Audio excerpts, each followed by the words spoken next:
السلام عليكم، حياكم الله. أنا راكان ورجعنا من جديد، وهذه المرة بلقاءات مع ممثلين وصناع مسلسل كيرست ومراجعة للمسلسل.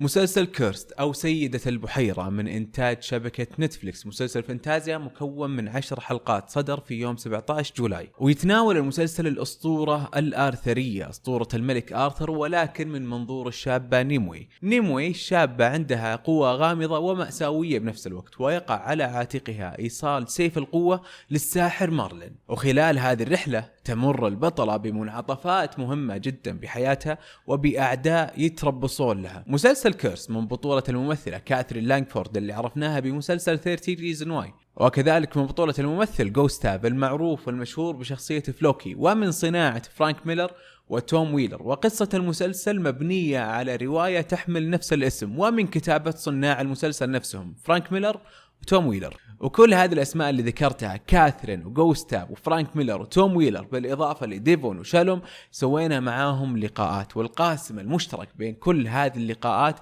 إن ما فيها حرق أبدا للمسلسل، فتقدر تشوف اللقاءات وانت مطمن. مراجعة المسلسل مع جزئية الحرق راح تكون بعد اللقاءات. وعموما زي ما سويت مع مقاطع مسلسل دارك، في فهرس بهذا المقطع، من خلال شريط الفيديو تقدر تنتقل لأي جزئية تبي تشوفها، سواء اللقاءات أو حتى التقييم النهائي والحرق. ولأن لقاءات الممثلين كانت متشابهة نوعا ما من ناحية الأسئلة، ولكن مختلفة كليا من ناحية الأجوبة، خلونا نبدأ بلقاء صناع العمل فرانك ميلر وتوم ويلر. صناع العمل فرانك ميلر وتوم ويلر لهم باع طويل جدا بالصناعة، وتحديدا فرانك ميلر اشتغل على عناوين كثيرة بكل تأكيد راح تعرف بعضها، على سبيل المثال فيلم 300، وعمل على بعض عناوين الكوميكس المشهورة مثل The Dark Knight Returns وباتمان يير 1 ودير ديفل وحتى وولفرين. فإني أقابل شخصين بهذا الحجم، بحجم فرانك ميلر وتوم ويلر، كان لابد أني أبدأ اللقاء بهذا السؤال: وش الصعوبات اللي واجهتهم أثناء صناعة المسلسل؟ مسلسل مبني على رواية، خصوصا أنه هم نفسهم صناع الرواية كذلك، فأكيد عندهم جانب عاطفي تجاه بعض الشخصيات. خلونا نشوف إجاباتهم. To borrow Frank's phrase, I mean, kind of opportunities to continue the creative process. I mean, we were very, very fortunate to be able to take this collaboration, of artwork and, words on the page, and suddenly continue it into kind of seeing it in 3 dimensions and casting it and putting together this amazing production team. So it was a real blessing, something I'm enormously grateful to have had the opportunity for. I mean, the challenges were, for me, I would say a novel, you have a very intimate relationship with the character. You're in their thoughts, you're in their mind, you're with them throughout. So when you're putting that into scenes, all of that has to become behavior. All those thoughts have to become actions. You don't really have that luxury of being inside the character's thoughts. So that was sometimes I was yelling at myself as the writer, as writing the book, like, oh God, like how do we translate this? But the joy of seeing this kind of evolve into these characters, and working with the costumes and the makeup, as Frank will attest. I mean, just turning his artwork into these images was an overused phrase. It was definitely a dream come true to see, to have this opportunity. السؤال التالي كذلك يدور حول المسلسلات المبنية على أعمال أدبية. لما تقتبس مسلسل من رواية، تضطر لأغراض درامية أنك تضيف شيء أو شيئين أو تعدل بعض الأشياء، باستثناء إذا كنت دان وديفيد فأنت راح تغير كل شيء حرفيا زي ما صار مع جيم اوف ثرونز. فسألتهم هذا السؤال: هل قارئ الرواية راح يشعر ببعض الاختلافات؟ هل في اختلافات كبيرة بين الرواية والمسلسل؟ خلونا نشوف إجاباتهم. Profoundly different, even if it matched the storyline to perfection. The experience would be completely different, and it doesn't. There are differences of emphasis, and there are differences of detail, and the forms are very different. And so I see. Nature, a very intimate experience where you're inside things constantly, and you're inside people constantly. You're experiencing things directly through people. In the show, you're going to see camera moves, you're going to see huge pieces of forest, and you're going to be riding through hills and valleys, and things will take on different meanings. بكل أمانة الشاشة الصغيرة قبل مسلسل جيم اوف ثرونز كانت شيء، وبعد مسلسل جيم اوف ثرونز صارت شيء آخر تماما. جيم اوف ثرونز وضع معايير لأي عمل فانتازي قادم بالسنوات القادمة. مستحيل يمر مسلسل فانتازيا بدون لا تتم مقارنته بجيم اوف ثرونز. حتى مسلسل ذا ويتشر، مسلسل فانتازيا ضخم نزل بعد جيم اوف ثرونز، ما سلم من هذه المقارنة، ما خرج من عباءة المقارنة مع جيم اوف ثرونز. فسألتهم هذا السؤال: هل هم خايفين أن تتم مقارنة مسلسلهم بمسلسل جيم اوف ثرونز أو لا؟ You know, all those shows stand on their own. I mean, I'm a huge fan, a Game of Thrones fan, of course. I think it really kind of stands on its own. Witcher is huge fun, and they're very different. I think they all offer something very different, and I think what we have here is a very kind of unique point of view on a mythology that many people feel familiar with, but this is hopefully an angle to it that people haven't seen before, and an access to these characters that they haven't had before. We keep them iconic, and yet I think we're getting a lot more of the humanity from them than maybe we, or at least our version of it. And then the benefit of having a kind of legendary writer artist in Frank Miller. I mean, I think his approach to this material is, worth the price of admission. الآن خلصنا من مقابلة صناع المسلسل فرانك ميلر وتوم ويلر، وننتقل لمقابلات الممثلين جوستاف، كاثرين وديفون وشالوم. كل أمانة الكل كان رائع أثناء المقابلة، وسألتهم سؤال للجميع بالبداية، وكان هذا السؤال: كيف كانوا يتعاملون مع الجرين سكرين، خصوصا أنه كل الأوبجكتس أو كل الأشياء المحيطة فيهم تقريبا هي أشياء مخلقة من الكمبيوتر. هل التعامل مع هذه الأشياء اللي هم أساسا ما يشوفونها كان تعامل صعب أو سهل؟ فكل ممثل من الممثلين كانت عنده إجابة مختلفة عن الآخر. خلونا نشوف إجابات الممثلين. It's one of those things where you always see as an actor on these movies like Avengers and things, and you're like, oh, I wonder what that's like. So it's completely different. It's very how do you say it? It's one of those things where you have to be very focused on the person in front of you and just trust that the visuals behind you will do the work for themselves. Is it distracting? No, not really, actually. It's one of those weird things where even though it's a green screen, you're just like, the scenes are so intense that you just have to focus, and they'll be like, oh, there's someone with their hands chopped off in the background, and you're like, oh, okay. But it's just about doing the research to know what's in front of you. And I think as an actor, you just have to be like, okay, this is what it's going to look like, and kind of just go with it. That's such an interesting concept in general. It's like, how do you understand what you're going to see? It was amazing.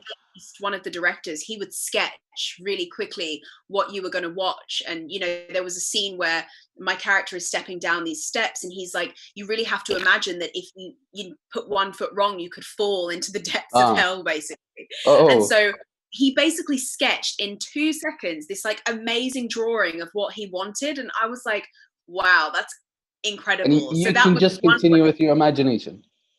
Yeah, continue with your imagination. I mean, it's part of the job, so I guess you've just got to tap back into that like childhood, like yourself, and just go for it. But it's amazing to watch the show finished. That's such a good point about there's all the VFX and the amazing special effects.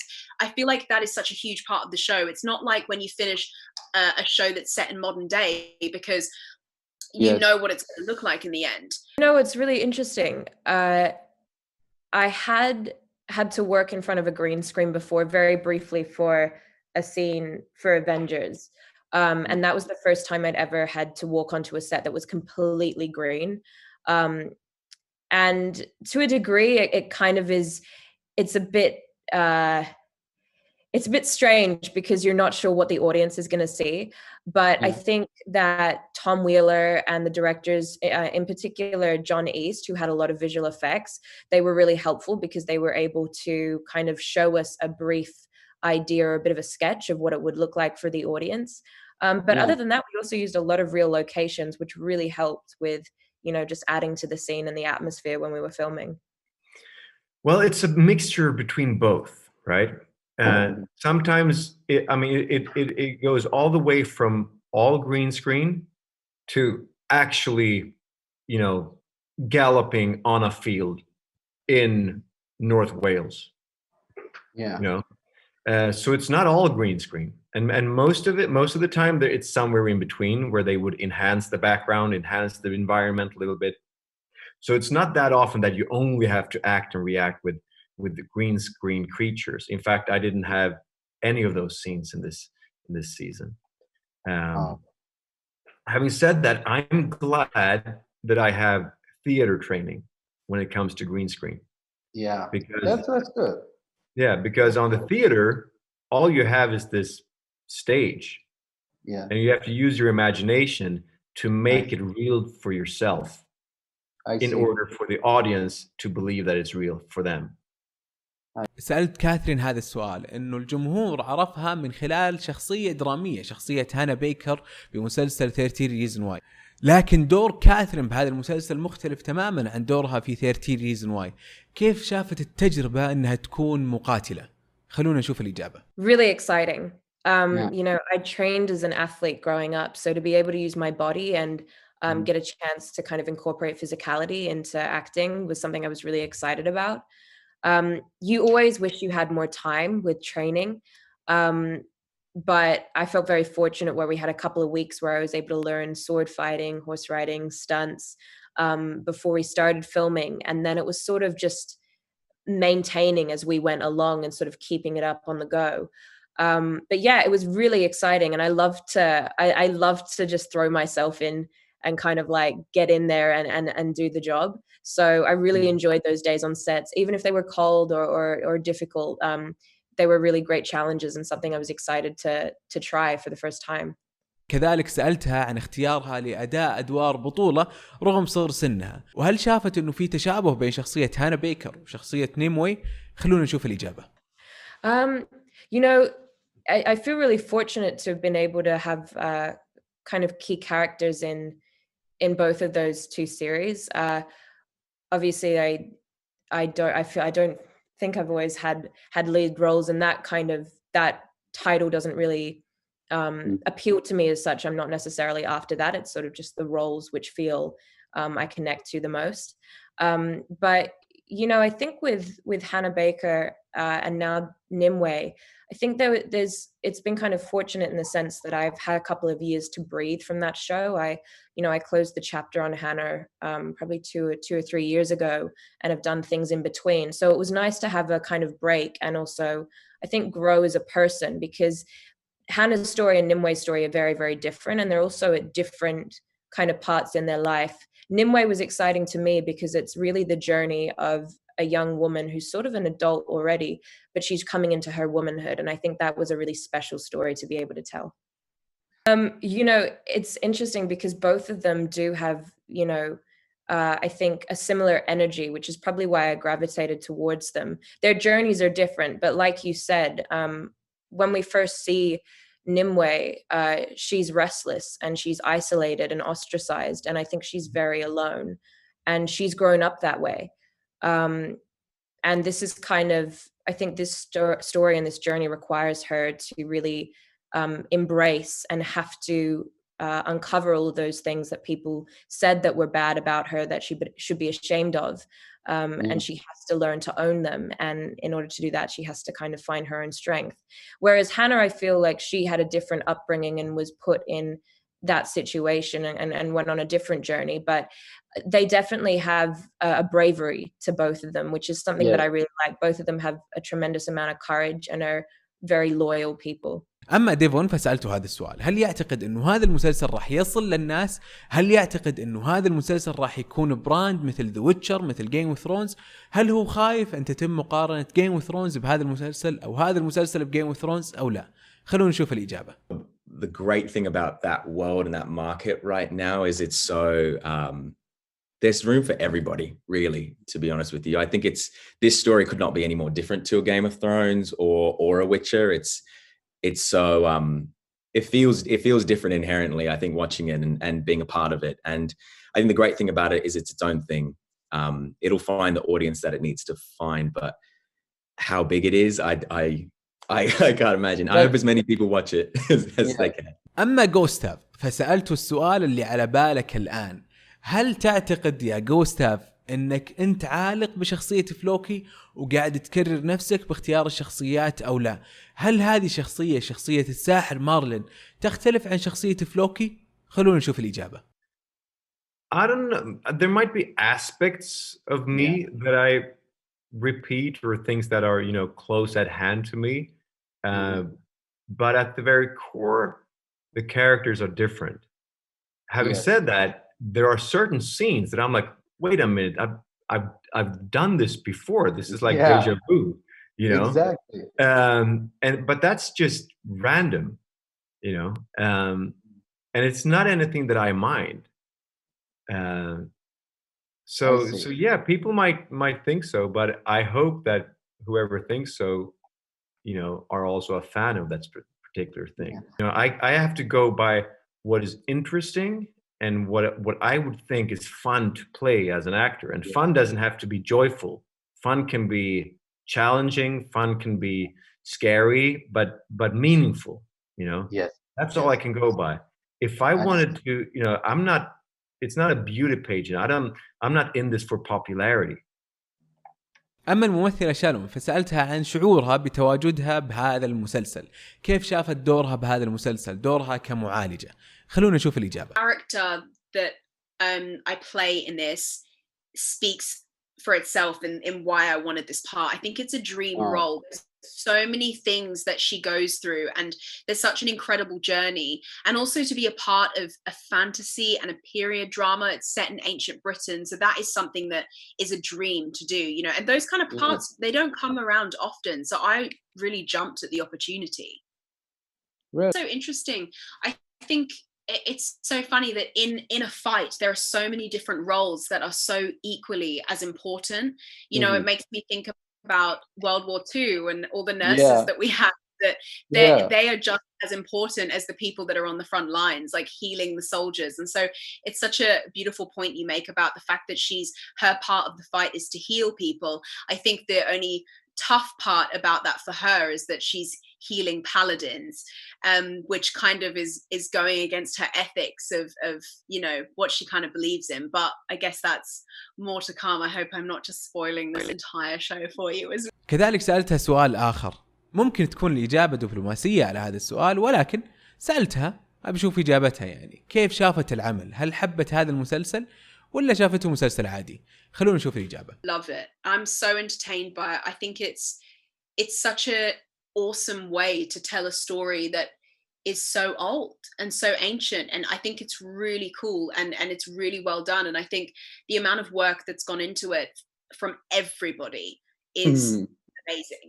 From someone who is sitting there painting a pot that it might be seen in the back of shot, but they paint that pot for 3 or 4 hours. Like that is the kind of level of work that has gone into this. And watching the makeup artist paint a tiny little scar on someone's face every single, like, it's just like that kind of detail. It makes me so proud to be a part of something like that. I think it's something that I'll cherish and, you know, look back on always as one of like the greatest things ever. وبعد ما انتهينا من اللقاءات خلونا نروح الآن للمراجعة. وتعمدت اني اخر المراجعة عشان أترك مجال لأكبر عدد ممكن من الناس أنهم يشوفون المسلسل. في البداية وش قصة الملك آرثر؟ قصة الملك آرثر قصة بسيطة، قصة تعتبر من الميثولوجيا أو قصص الأساطير، وتحكي عن ملك اسمه أوثر. هذا الملك كان يحكم بريطانيا، وقبل وفاته استدعى أحد مستشاريه اللي يعتبر ساحر واسمه مارلين، وقال لابد أنه تنصب ملك بعدي. وفي يوم الكريسماس أو يوم الميلاد الساحر مارلين جمع الفرسان في ساحة، وطلب من الفرسان انهم ينزعون سيف من صخرة، وكان مكتوب على هذا السيف انه الشخص اللي راح ينزع هذا السيف راح يكون ملك جدير لبريطانيا. فحاولوا كل الفرسان انهم ينزعون السيف من الصخرة، وكلهم فشلوا بهذه المهمة ما عدا فارس واحد او شخص واحد كان يدعى آرثر. آرثر قدر انه ينزع السيف من الصخرة بكل سهولة، وبعد كذا صار ملك على بريطانيا. فقصة الملك آرثر وقصة السيف تعتبر ميثولوجيا وتعتبر من الأساطير، وتم تناولها من عدة وجهات نظر بالأفلام بالمسلسلات وحتى بأفلام الكرتون. وأكيد أنت الآن تذكر مشهد من فيلم أو مسلسل فيه سيف موجود على صخرة والناس تحاول تنزع هذا السيف من الصخرة. كل هذه الأفكار سواء كانت مباشرة أو غير مباشرة مستوحاة من قصة الملك آرثر. وفي أفلام ومسلسلات كثيرة بالستينات والسبعينات أو حتى صدرت مؤخرا تتكلم عن الملك آرثر سواء بشكل مباشر أو بشكل غير مباشر، وتتكلم عن الساحر مارلين. من بين هذه الأفلام فيلم المخرج جاي ريتشي اللي تكلم عن أسطورة السيف وكان من بطولة تشارلي هونم. وفي مسلسل كيرست أو مسلسل سيدة البحيرة، أسطورة الملك آرثر تروى من منظور الشابة نيموي. نيموي شابة من الجن أو الفيز، والفي عموما عندهم بعض القوى المختلفة تعتمد على نوع القبيلة. وبشكل عام نشوف في بداية المسلسل بعض المتدينين الإرهابيين وهم يقتلون أهل القرى، كل قرية على الفي يمرون عليها ويقتلون كل الناس اللي فيها. وقبل لا تموت أم نيموي توصيها بإيصال السيف السحري، السيف القوي، للساحر مارلين. ليش الساحر مارلين؟ ما ندري. المسلسل مبني على رواية تحمل نفس الاسم كيرست من صناعة فرانك ميلر وتوم ويلر. فرانك ميلر كان يرسم وتوم ويلر هو اللي يكتب في الرواية. الرواية فعلا كانت من الأكثر مبيعا، ولكن ما لاقت يعني نجاح باهر بين النقاد. تقييم الرواية 6 من 10 أو 3 من 5 في بعض المواقع. وكثير من اللي يحبون أسطورة الملك آرثر كانوا ينفرون شوي من الرواية، إنه الرواية قاعدة تسلط الضوء على أشياء كثيرة جدا ما هي موجودة في أساس الأسطورة، أسطورة الملك آرثر. لعلم من بين هذه الأشياء هي الشخصيات. شخصية آرثر بالمسلسل وبالرواية هي شخصية غير جديرة بالثقة، شخص يعني مهزوز شوي. كذلك كان في عتب من محبي أسطورة الملك آرثر على الكتاب بتهميش شخصية اسمها لانسلوت. هذا الشخص كان يعتبر من فرسان الطاولة المستديرة، ما أعطي اهتمام كبير بالرواية، الأمر اللي انعكس بكل تأكيد على المسلسل. وفي تغييرات كثيرة من ناحية الشخصيات، الأمر اللي دفع البعض أنه يقول أنه لا الرواية ولا المسلسل تمت لأسطورة الملك آرثر بأي صلة.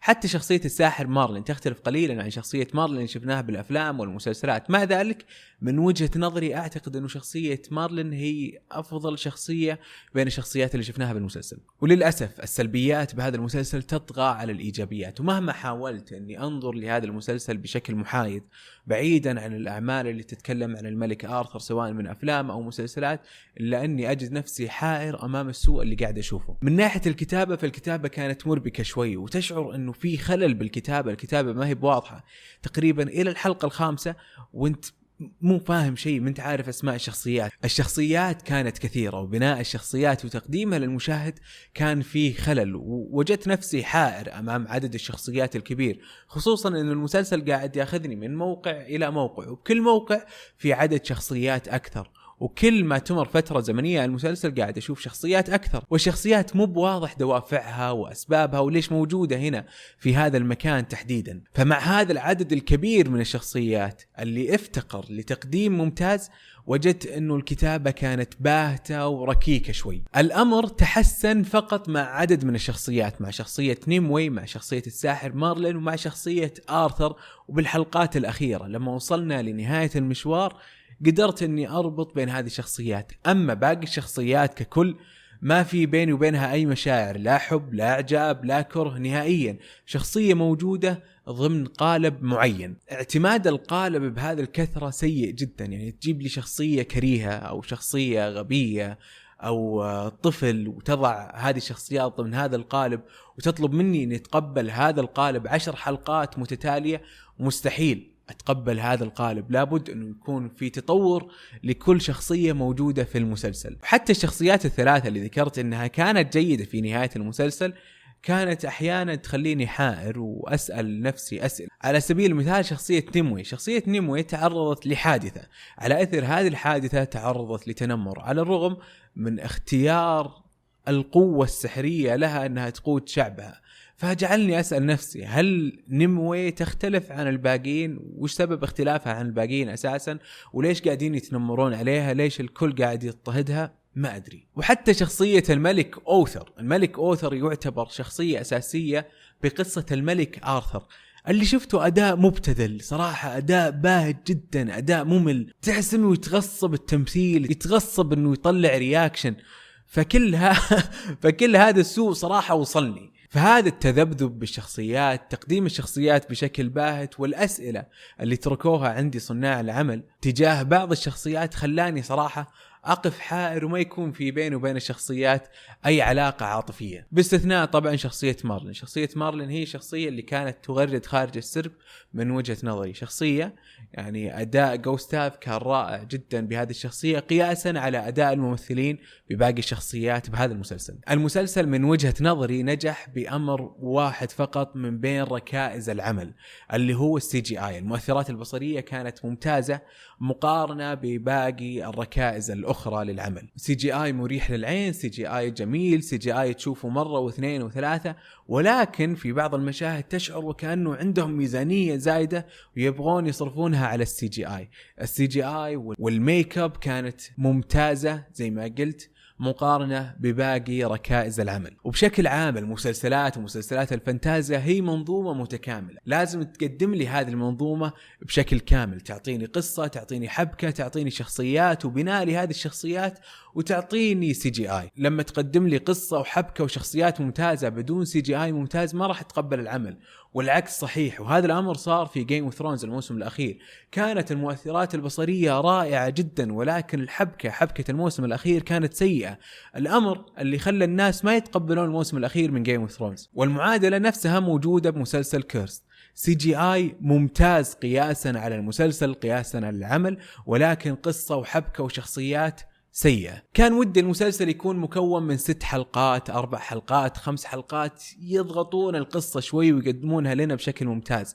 حسيت بملل وانا اشوف المسلسل، حسيت انه في فترات متباعدة بين الاحداث المهمة بالمسلسل. وبشكل عام تقييمي العام للمسلسل 5/10. هل اوصي بمشاهدة المسلسل او لا؟ اذا انت من محبي الفانتازيا شوف المسلسل، ممكن يعجبك ممكن ما يعجبك. أما إذا ما كنت تحب مسلسلات الفانتازيا فلا، مو هذا المسلسل مسلسل الفانتازيا اللي تبدأ فيه مشوارك في مسلسلات الخيال. ويهمني أني أقرأ آراءكم، اذكروا لي آراءكم تحت بخانة التعليقات. كم تعطي المسلسل من 10؟ لايك إذا أعجبك المقطع، وديسلايك إذا ما أعجبك، اشترك بالقناة إذا ما كنت مشترك، وفعل جرس التنبيهات. تابعني مواقع التواصل الاجتماعي تويتر وسناب والإنستغرام. كان معكم راكان، أشوفكم المقطع الجاي. سلام.